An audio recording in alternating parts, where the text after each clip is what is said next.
راح نشقح النهر عن طريق العبارة، نطلع بالدبابات. ونظرة الأميرة هذه سون سيريكت إنها راح تهتم في المزارع وكل المتعلقات بالأشجار والساحات الخضراء.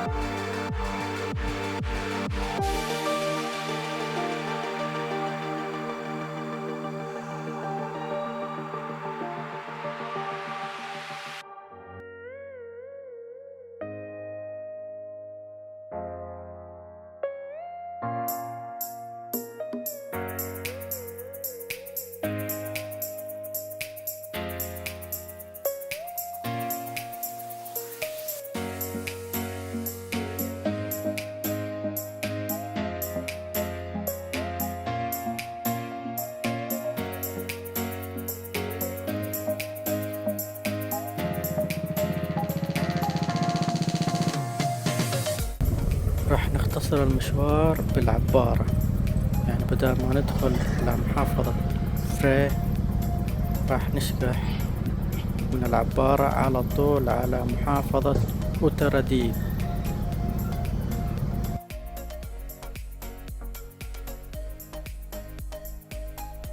راح نشقح النهر.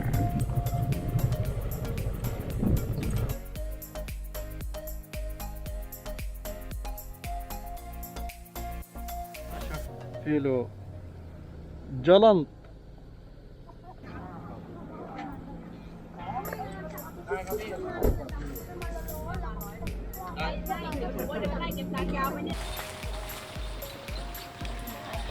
راح نشقح النهر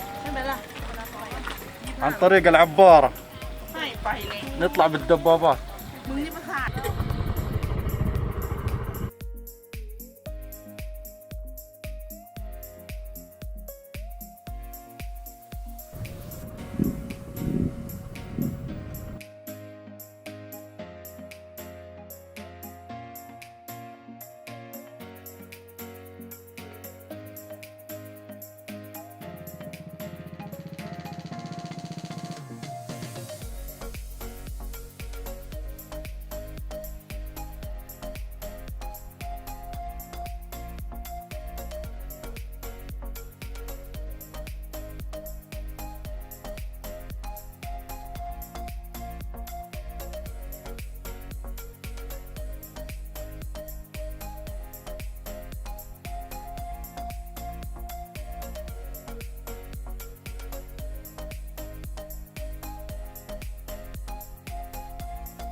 Temperatur ist normal.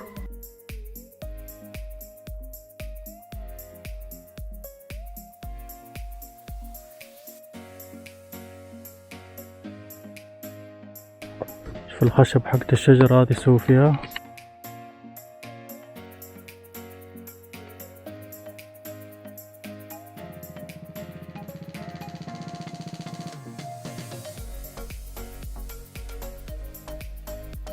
هنا بيكون موية بير.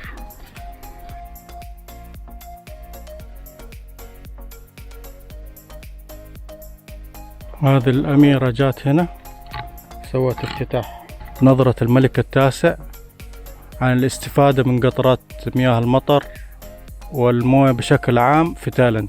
ونظرة الأميرة هذه سون سيريكت إنها راح تهتم في المزارع والساحة الخضراء وكل المتعلقات بالأشجار والساحات الخضراء. شوف الأميرة سيريكت توقعت هنا جلست هنا سوت هنا افتتاح وتصورت مع موظفين المنتزه الوطني.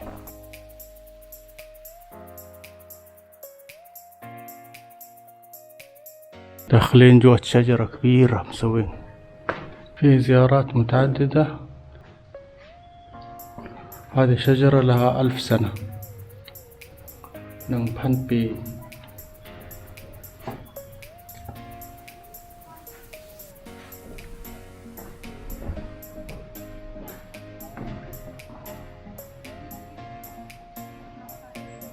شوفوا كيف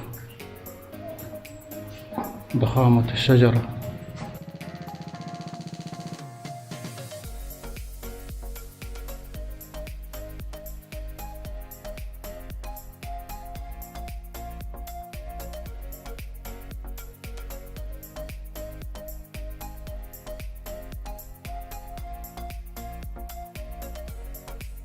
شوفوا الشجرة هذه بس متواجدة في بورما في تايلاند في اندونيسيا. من افخم الاخشاب. اسمه خشب تيك من الشكل هذا. يقطع منه يخلي من الشجرة الشرايح. خلينا اقرا لكم عن شجرة التيك. هذا بالعربي يسمونه شجرة الساج. يصنعون منها أفخم أنواع الأثاث الخشبي، وهو نوع من الشجرة الاستوائي ذو أخشاب صلبة ينمو في جنوب شرق قارة آسيا، خاصة الهند وإندونيسيا وماليزيا وبورما.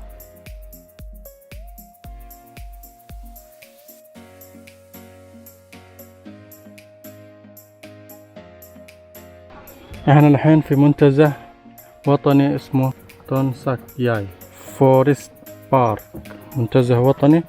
شايفين الشجرة هذه ما ادري كم عمرها. شوف تصوروا هذه من عام 1969. وبعد هذه الصورة من 1980 عام 2000. شوف بعد عام 2010 شوف كيف 2020. هنا بدايات 2021. شايفين كيف مقفلينها كذا يعني عشان يحافظوا على التربة وعلى طبيعة الشجرة هذه. سموا شجرة باسم مها ساك. بداية التصوير من 1952 كانت ب 948 سنتيمتر. شوف كل ما لا تزيد إلى أن وصلت 2020 لسه ما حطوا. وآخر شيء حطوها عام 2019 اللي هو 1024.8 سنتيمتر. يقيسوا طول الشجرة. يتم زراعته في البلدان عديدة في أفريقيا وجزر الكاريبي، وتنتج بورما واحدة ما يعادل ثلث الإنتاج العالمي من خشب الساج. هذا اسم المنتزه تون ساك ياي. تون ساك ياي ناشونال بارك.